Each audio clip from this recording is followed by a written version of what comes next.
अब हम देखेंगे रिटर्न कीवर्ड के बारे में। फंक्शन में हम लोग सारी चीजें लगभग पढ़ चुके हैं। अगला डालिएगा रिटर्न कीवर्ड।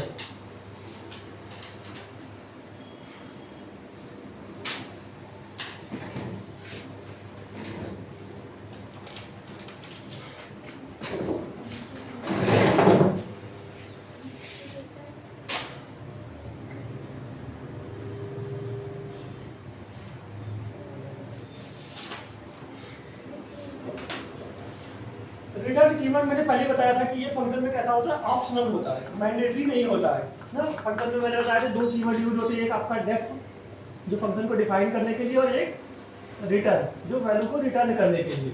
डेफ आपका क्या होता था, मैंडेटरी होता था, जरूरी होता था, इसको यूज करना ही पड़ता था, इसके बिना हम फंक्शन बना ही नहीं सकते थे। लेकिन रिटर्न आपका ऑप्शनल है, आप चाहो तो दो चाहे ना दो। बाय डिफॉल्ट अगर आप कुछ नहीं देते तो वो फंक्शन आपका नन रिटर्न करता है। रिटर्न तब भी करेगा अगर आप कोई रिटर्न नहीं दे रहे हैं तो वो नन रिटर्न करता है। NONE none.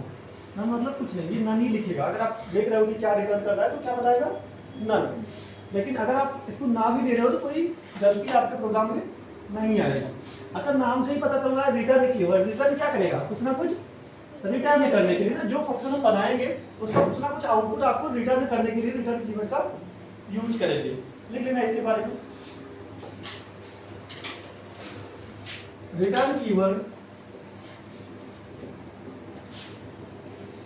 is used to return some value of function। हम फंक्शन के बाद में कुछ वैल्यू अगर हमको रिटर्न करनी, रिटर्न मतलब वापस करनी, फंक्शन हम चाहते हैं हमारा फंक्शन कुछ वैल्यू हमको दे, तो उसको किसके बाद लिखेंगे, रिटर्न कीवर्ड के बाद।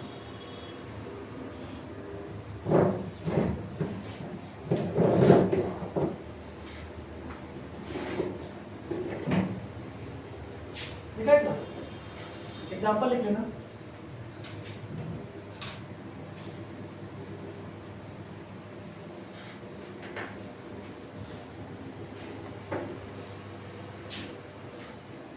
जैसे एक फंक्शन बनाया डेफ, पहले डेफ कीवर्ड लिखा, डिफाइन किया फंक्शन को, फंक्शन का नाम रखा, कुछ भी रख सकते हो, जैसे हमने रखा सम, और ये एक्स में एक आर्गुमेंट ले रहा है। कितने आर्गुमेंट लेगा, एक। और ये कैसा आर्गुमेंट है, कैसा आर्गुमेंट है बताइए। मैंने यहाँ पे एक एक्स आर्गुमेंट लिख दिया, ये कैसा डिफॉल्ट आर्गुमेंट है या फिक्स कीवर्ड आर्गुमेंट है, क्या है बताओ।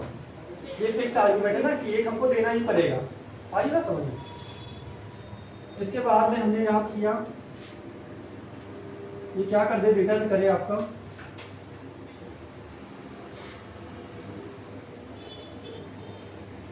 रिटर्न कीवर्ड लिखा, इसके बाद लिखिएगा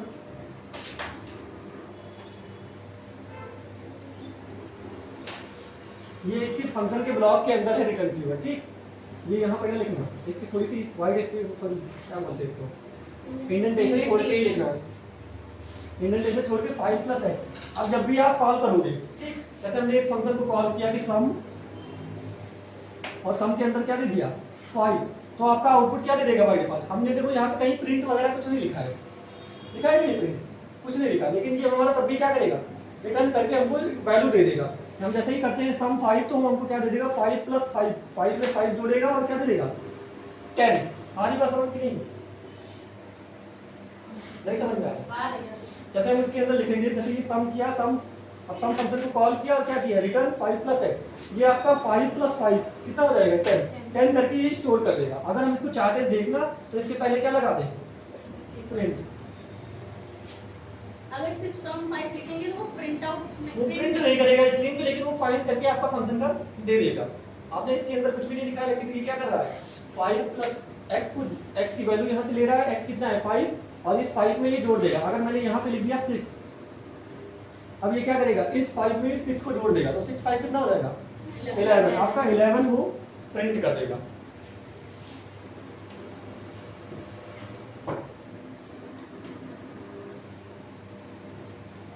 अगर आप इसको नहीं लिखते हैं, जैसे कुछ भी नहीं लिखते हैं और ऐसे सिंपल सा लिख देते हैं इस तरीके से, प्रिंट सम और रिटर्न कीवर्ड नहीं लिखते हैं, तब आपका क्या दिखाएगा? नन करेगा ये। अगर ये रिटर्न कीवर्ड ना लिख के कुछ भी नहीं लिखते इसमें, ठीक, और उसके बाद में क्या कर देते हैं? प्रिंट सम, तो ये क्या करेगा? जैसे हम यहाँ पे रिटर्न कीवर्ड ना लिख के अब सिंपल सा 5 + x लिख दिया, दिख रहा है? अब अगर इसको हम प्रिंट सम करेंगे तो ये क्या बताएगा?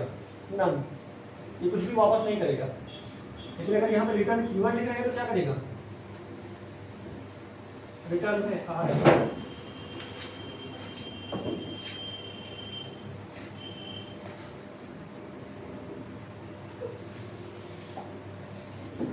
लिख लिया।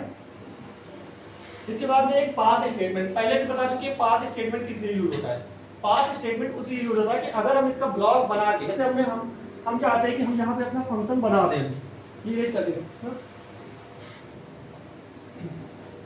हम चाहते हैं कि हमने सम नाम का एक फंक्शन बना दिया, ठीक, ये कितना आर्गुमेंट ले रहा है? 1 ले रहा है। लेकिन अभी हम इसके बॉडी के अंदर, मतलब इसके ब्लॉक के अंदर कुछ अभी लिखना नहीं चाहते हैं। हमने यहाँ पे नाम तो रख दिया लेकिन अभी इसके अंदर कुछ लिखना नहीं चाहते, तो अगर हम इसको ऐसे ही छोड़ देते हैं और इसके अंदर कुछ नहीं लिखते हैं और हमने लास्ट में जाके यहाँ पे लिख दिया कुछ भी, मतलब बाकी कोडिंग हमने फंक्शन का नाम रख दिया, डिफाइन कर दिया और इसके बाद में अपनी जो भी कोडिंग है उसको नीचे से लिखने लगा, आ रही बात समझ में? तो ये क्या दे देगा? हमारा प्रोग्राम एक एरर दे देगा।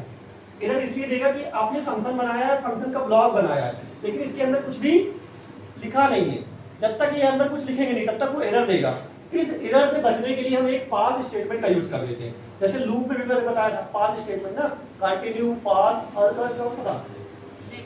ब्रेक, हाँ, ब्रेक रोकने के लिए होता था, कंटिन्यू एक स्टेप करंट स्टेप को रोकने के लिए, और ये क्या होता था? पास। पास इसलिए होता है कि सिर्फ इस ब्लॉक को रन कराने के लिए। अगर हमने यहाँ पे लिख दिया पास, अब ये क्या करेगा कि अब अगर इसके अंदर हम कोई स्टेटमेंट लिखें चाहे ना लिखें, वो लूप को क्या करेगा? पास कर देगा और ये आपका प्रोग्राम एरर नहीं देगा। आ रही बात समझ? सिर्फ इस एरर से बचने के लिए हम इसमें पास कीवर्ड लिखते हैं। अगर इसके बिना आप रख दोगे तो यहाँ पे जैसे कोलन लगाओगे तो कोलन के बाद में आपको कुछ ना कुछ जरूर लिखना पड़ेगा। अगर आप नहीं लिख रहे हो तो एरर दे देगा कि आपने ब्लॉक बनाया लेकिन उसकी बॉडी में कुछ भी नहीं लिखा है। अगर उस बॉडी में कुछ नहीं लिखना है कि हम चाहते हैं बाद में कभी लिखेंगे, हमने सिर्फ नाम बना दिया, तो अभी हम क्या करेंगे? इसमें एक पास कीवर्ड रख देंगे, बाद में हम जब चाहेंगे फ्यूचर में। प्रिंट पे क्या प्रिंट करेगा? प्रिंट में कुछ प्रिंट तो करेगा नहीं, कुछ नहीं करेगा। प्रिंट भी कुछ नहीं करेगा, सिर्फ नन कर देगा। पास हो रहा है तो नन कर देगा। अगर प्रिंट कराओगे तो नन कर देगा। अगर हम यहाँ पे लिख रहे हैं तो ये क्या होता है कि हमने इसको फ्यूचर के लिए रख लिया कि अब बाद में हम कभी इसमें कोडिंग कर देंगे, कभी स्टेटमेंट इसमें लिख देंगे। अभी हमने सिर्फ डिफाइन करके नाम रख के छोड़ दिया है। बाद में अगर कुछ भी इसमें कोडिंग लिखनी है फंक्शन के अंदर तो वो सारी चीजें ऐड कर सकते हैं। ये एरर आपका प्रोग्राम नहीं देगी। आ रहा समझ में? एग्जांपल में लिख लेना ऐसे बस, पास स्टेटमेंट करके। पास स्टेटमेंट पहले भी पढ़ा चुके हैं लूप में।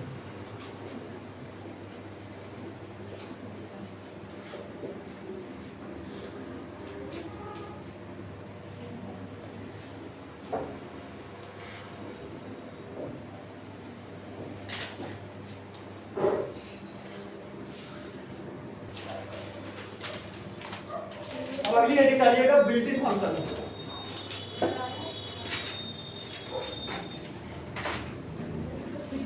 बिल्ट इन और लाइब्रेरी फंक्शन।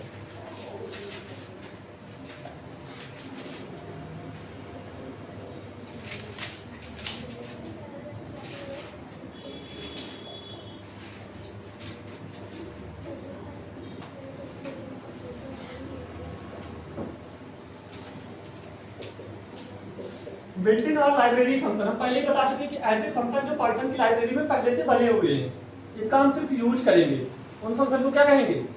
Library function. जो फंक्शन हम खुद बनाएंगे उनको क्या कहेंगे? User defined function. और जो फंक्शन पहले से बने हुए हैं पाइथन की लाइब्रेरी में उनको बिल्ट इन या लाइब्रेरी फंक्शन। हमने इसकी डेफिनेशन वगैरह सब कुछ लिखवा चुके हैं। अब इसके अंदर आपको जो फंक्शन पढ़ने हैं जो आपके सिलेबस में है, सबसे पहला फंक्शन है आपका इनपुट फंक्शन। पहला नंबर डाल के लिखिएगा इनपुट फंक्शन।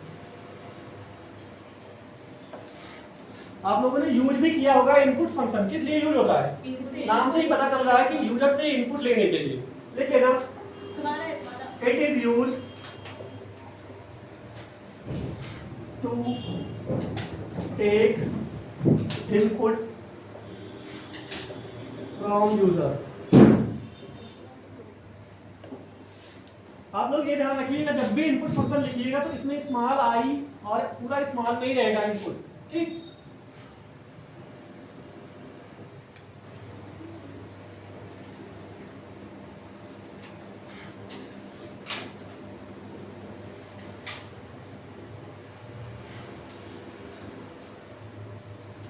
लिख लेना, it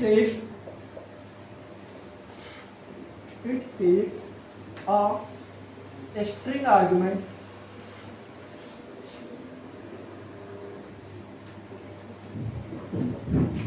to show the user।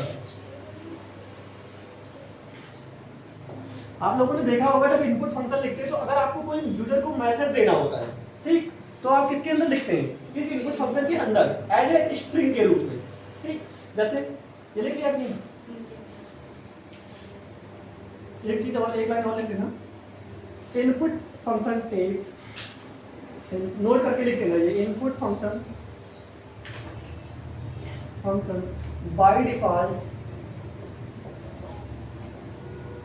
Bye default take string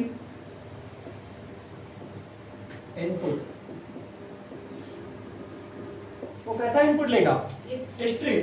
अगर हमको दूसरा चाहिए तो उसको हम टाइप कास्टिंग के थ्रू उसको चेंज कर सकते हैं, लेकिन वो बाय डिफॉल्ट कैसा इनपुट लेता है, स्ट्रिंग में ही लेगा।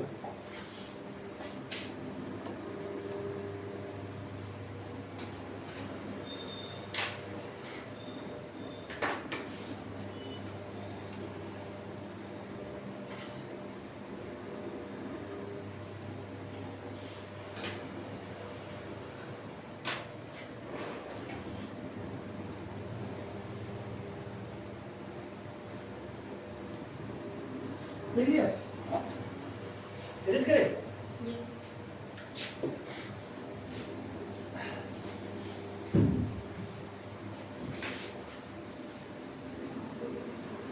जैसे इसका एग्जाम्पल देखिए ना, एग्जाम्पल में मानो मैंने एक वेरिएबल बनाया है नेम के, नेम नाम का मैंने एक वेरिएबल बनाया और इस नेम में यूजर से इनपुट लेना चाहते हैं कि यूजर अपना नाम इसमें डाले, यूजर जो भी नाम डाले वो किसमें आ जाए, नेम नाम के वेरिएबल में।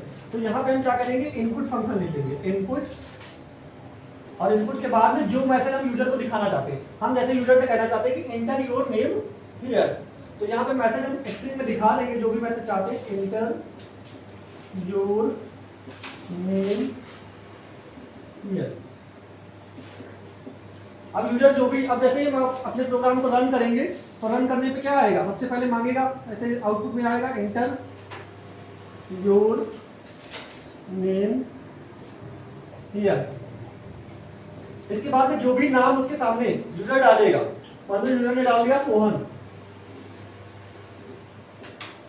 तो आपकी मेमोरी में जो नेम नाम का वेरिएबल बना है, आपके कंप्यूटर की मेमोरी में एक वेरिएबल, मतलब एक खाली एक टेम्परेरी वेरिएबल बना जिसका नाम क्या है, नेम, एक नेम नाम का वेरिएबल बना, जगह बनी, इस प्लेस पर क्या करेगा, जो भी यूजर डालेगा, जैसे सोहन डाला तो ये सोहन कहाँ पे स्टोर हो जाएगा, इस नेम नाम के वेरिएबल में। आगे बात समझ, अगर हम नेम को प्रिंट करेंगे तो क्या प्रिंट हो जाएगा, सोहन।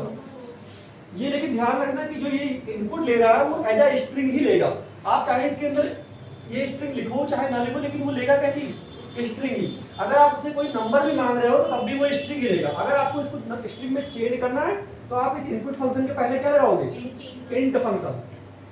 अभी इंट फंक्शन आगे पढ़ेंगे तो देख लेना, नोट कर लिया इसको।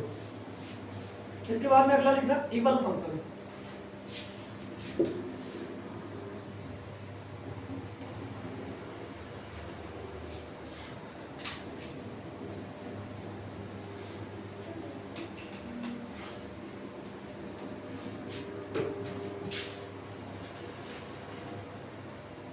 इवल फंक्शन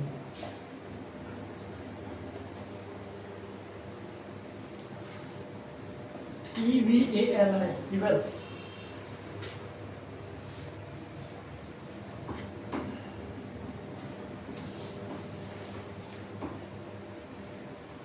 लेकिन ना evil function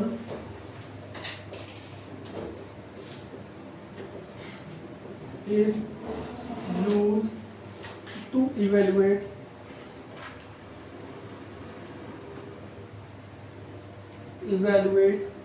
and string, evaluate a string,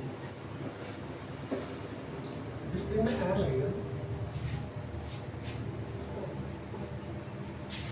and string।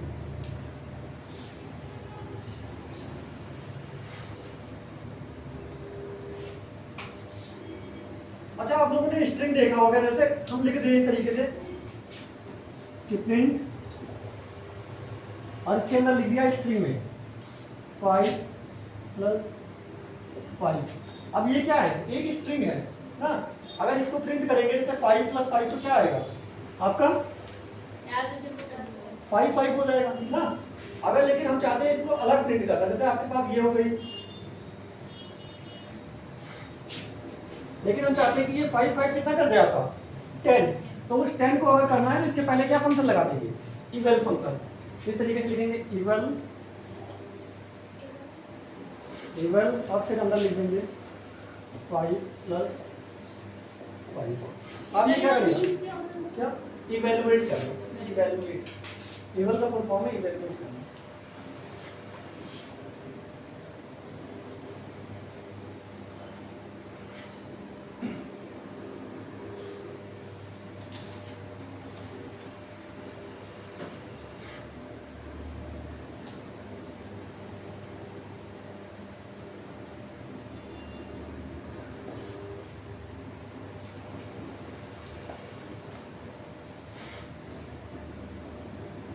जैसे अभी आप लोगों ने एक प्रोग्राम बनाया था, वही अगर हम चाहते हैं कि 2 नंबर का सम का लिख कर देते हो,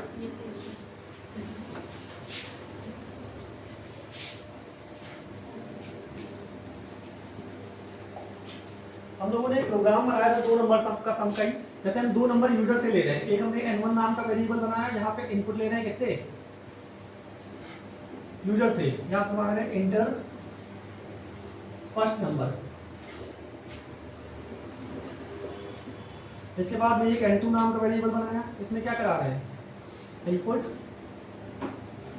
इंटर सेकेंड नंबर। ठीक, अब हम क्या कर रहे हैं कि इन दोनों को सम कर रहे हैं। हमने यहाँ पे सम नाम का वेरिएबल बनाया और सब में कर दिया n1 + n2। अब मान लो यूजर ने डाला, जब इंटर करेगा नंबर, यूजर ने डाला मान लो 10 और कितना डाला 20, 2 नंबर यूजर ने डाले, पहला क्या डाला 10, दूसरा 20, तो ये सम करेगा n1 में n2 मतलब 10 और 20 को। लेकिन ये सम में क्या जाएगा 10 और 20 इस तरीके से जाएगा। आ रही बात समझ में, क्यों, क्योंकि ये इनपुट फंक्शन क्या दे रहा है बाय डिफॉल्ट स्ट्रिंग। आप इससे बचने के लिए चाहे इसके पहले क्या लिख दो इंटीजर, लेकिन अगर आप इंटीजर लिख रहे हो तो ये इंटीजर में ही लेगा। ठीक, अगर आप फ्लोट लिख रहे हो तो फ्लोट में ही लेगा। आ रही बात समझ में, लेकिन अगर इसके पहले आप इवल फंक्शन लग देते हो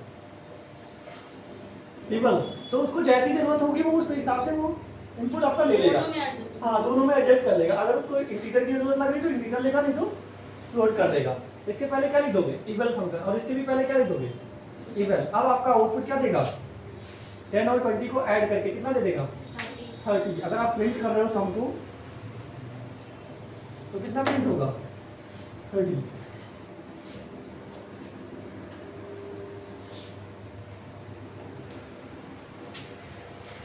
इसके बाद में लिखना प्रिंट फंक्शन।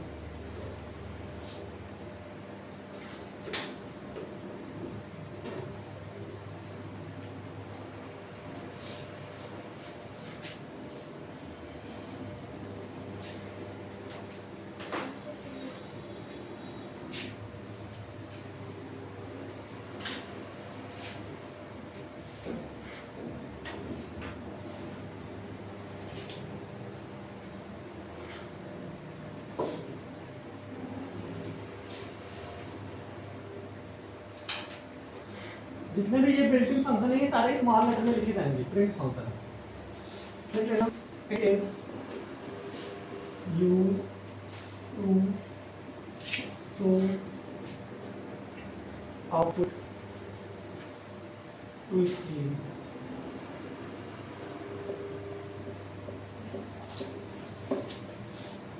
और प्रिंट रिजल्ट।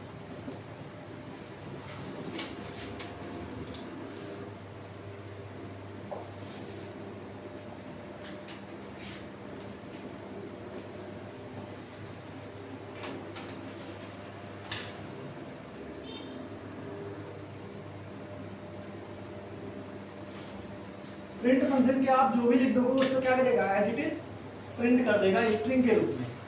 अगर आप स्ट्रिंग नहीं लगाते तो क्या लेगा एज अ वेरिएबल।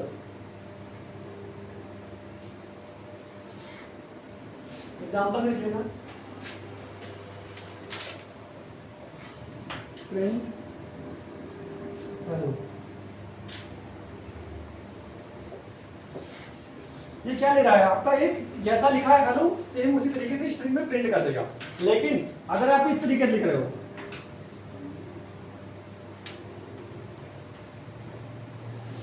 अब क्या करेगा, ये एक वेरिएबल की तरीके से ट्रीट करता है। अगर आपका हेलो नाम का ऊपर कोई वेरिएबल बना है तब तो प्रोग्राम रन होगा, उसकी वैल्यू को प्रिंट करेगा, नहीं तो क्या दे देगा, एरर दे देगा।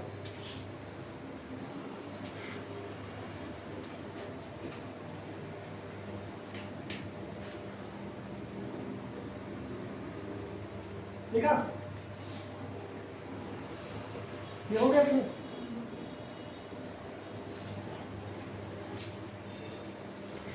जैसे आपको प्रिंट के अंदर एक ही साथ कई वैल्यू प्रिंट करनी है। जैसे हमने प्रिंट किया प्रिंट 20, 40, 50, तो इसको किससे सेपरेट करेंगे, कॉमा से, ध्यान रखना। ठीक, As it is print हो जाएगा एडिट जब प्रिंट होगा तो 20, 40, 50 होगा, कॉमा नहीं प्रिंट होगा। एक कॉमा सेपरेटर है। जैसे मान लो हम इसको क्लोज कर लिया कहीं, Yes sir. जैसे मान लो हमने एक वेरिएबल बनाया और कुछ हमको वैल्यू भी प्रिंट करानी है।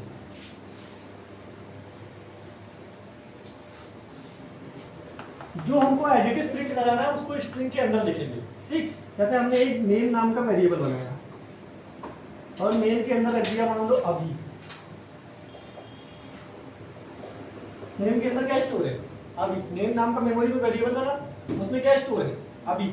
अभी को असाइन कर दिया नेम में। अब हम चाहते हैं कि प्रिंट करें, सबसे पहले तो एक मैसेज प्रिंट करें कि हेलो हाउ आर यू। ठीक है, मैसेज प्रिंट करना है जो हमको एडिटिव करना है, उसको हम किसके अंदर लिखेंगे, स्ट्रिंग के अंदर। लिख दिया हमने हेलो हाउ आर यू। ये हमारा एक चीज हो गया प्रिंटिंग का। ये क्या हो गया, एक स्ट्रिंग हो गई, हम प्रिंट कर रहे हैं कि नहीं। अब वही मल्टीपल वैल्यू हमको चाहिए कि ये वेरिएबल को भी प्रिंट करें, तो किससे सेपरेट करेंगे, कॉमा से। और कॉमा लगाने के बाद में किसको प्रिंट कर दें, नेम को। ठीक, और नेम के बाद अगर हम कुछ और चाहते हैं, जैसे यहाँ पे लिख दें कि 24, अब हमारा आउटपुट क्या आएगा, हेलो हाउ आर यू अभी 24। आ रही बात समझ नहीं। जितने भी वैल्यूज अगर हमको प्रिंट करने हैं तो उसको किससे सेपरेट करेंगे, कॉमा से। क्या कॉमा आपका प्रिंट होगा, नहीं। प्रिंट क्या होगा, जो हम प्रिंट करना चाहते हैं। अगर कोई वेरिएबल लिखा है तो उसकी वैल्यू प्रिंट होगी, और अगर स्ट्रिंग में लिखा है तो एडिटिव प्रिंट होगी। ठीक, अगर कोई संख्या नंबर लिखा है तो नंबर भी एडिटिव प्रिंट हो जाएगा। लिख लेना एग्जांपल।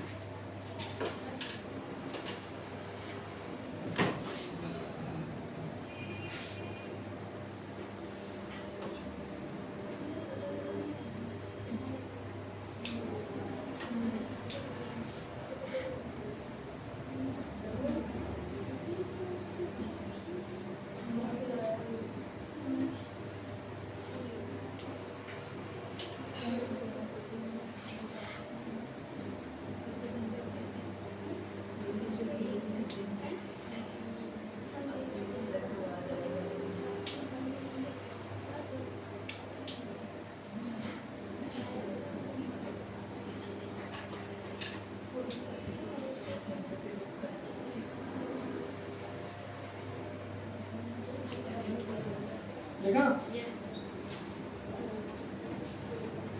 अच्छा बताना है इसका आउटपुट क्या आएगा।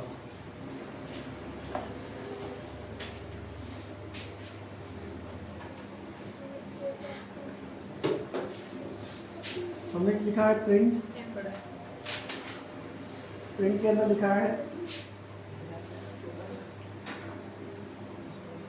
सम ऑफ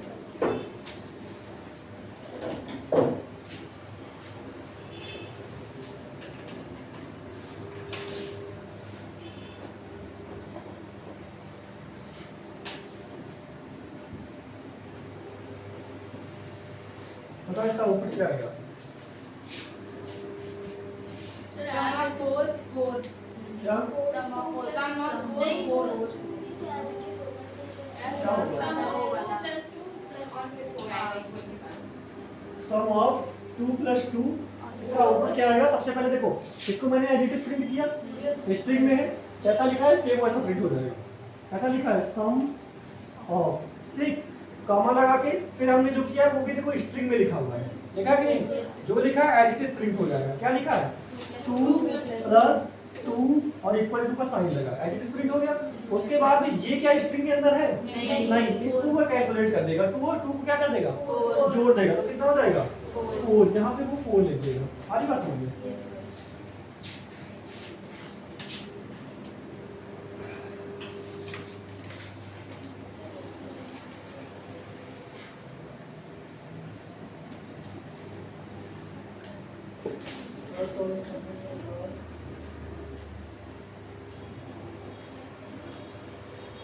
चलो